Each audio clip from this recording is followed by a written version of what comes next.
Hello and welcome to Scrapbooking Station. This morning I've got to organize some of my ribbons, so I want to share some systems that work for me.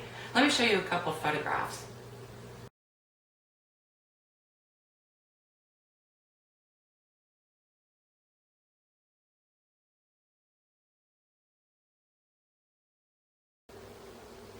So if you're like me, we're trying to kind of expand and put ribbons and twines in cubby holes.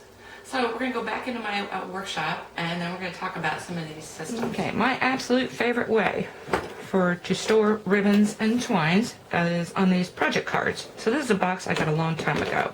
I've only got one more, so we're going to look at something else, but the key here are project ribbon cards is what I'm calling them. So you can make longer cards and store a lot of ribbon, or you can make individual twine cards. So we're not going to use this box, but of course I don't take longer length ribbons and put them on here. And by longer length, I'm typically talking about 6 yards or more. And this is standard ribbon. And this way also I know sometimes it's hard to see how much you've got left. This way I know the lengths on here are good. And this is just a dowel into a block, and I've got 4 of these. Now I have seen where folks hang them on the wall, but if you see behind me at the beginning of most of my videos, I've got stamps on my wall, so wall space is a premium. So all I've taken here is a cardboard box that my small batter bowl came in, and then I took the carton that it came in and split it up, and this is a 4x7 card. But before you cut up a lot of these, you just want to get them in here and make sure they're snug. So let's talk about prepping some of this ribbon.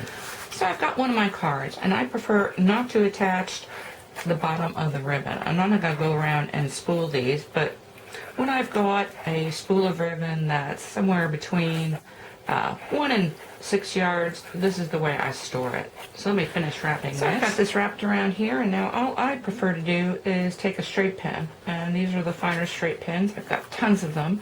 I don't like Scotch tape because some of these ribbons are actually out here longer than some of my viewers have been alive.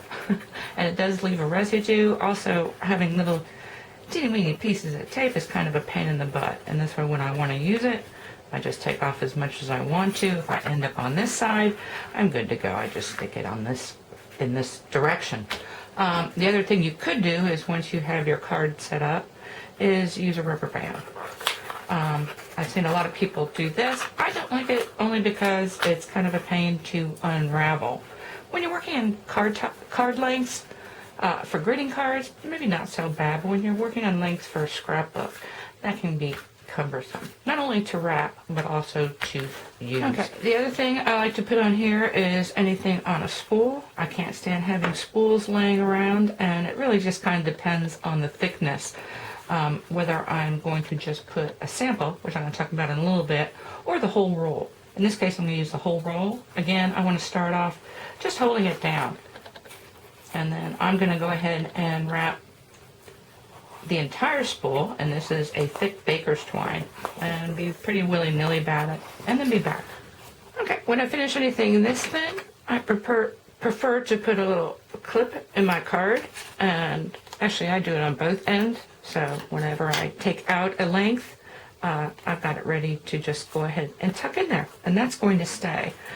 And you can actually kind of maneuver these a little bit, same way with these ribbons. And so you're thinking, yeah, baker's twine for sure.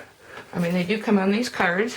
This is 2 lengths, and you can see where if I had 4 of those, this is just a little more elegant. Now, when I talk about spools, you saw these on my shelf. Well, no, I'm not going to unwrap this whole spool. But what I'm going to do is take a working length, and this is going to go in my box. And this way, this is about anywhere between 3 and 6 feet. Actually, scrapbook, most times I like to give 2 to 3 yards on my card. Same way with any jute that I have. So this came out of the shoebox, and this way I've got a working length to use, and I know where I can go. Well, first off, I can see all the varieties I have without rooting around. And then secondly, I know where to go if I have to refill. So lastly, I've got kit ribbon, and so this actually came with pattern paper, and I used to keep them with the pattern papers, but then I couldn't use them for anything else.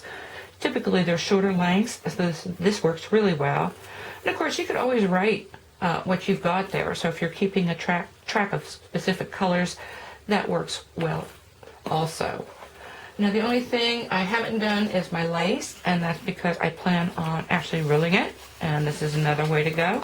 So you can either end up pinning it, but then you're going to have pins kind of sticking out of your roller, or use the rubber band method. Now I didn't roll it all up only because I don't have enough of these paper towel rolls. So I will do that. Now let me go ahead and fill up the box. So I finished stuffing my box. These two I'm just going to stick here until I get around to it. And also if I get something new, I put it in there. And then of course I can't help but create. So I did make a box cover. Cover's great because it protects it from, one, my cat, and then secondly, dust and whatnot. So I've got to finish up some photographs that I'm going to talk over to show how I created this. But then I thought, well, okay, so you folks that have your own systems and love your own systems, this is a great little box. So just everything smaller scale to share some of your ribbons. So I'm going to ship this out to my daughter. And this is a great segue into my acetate. So it's going to be techniques with acetate. Of course, the window is probably the easiest, the most familiar, but we're going to go through a lot of that. So I create this box there. More in the box, I've got a lot of cards. I actually include some pins in here. Of course, a nice selection of different ribbons and twines. And then I'm actually going to go ahead and stick in some sponge wedges. And that's so that she can ink it up, because I have no idea what color ink she's got.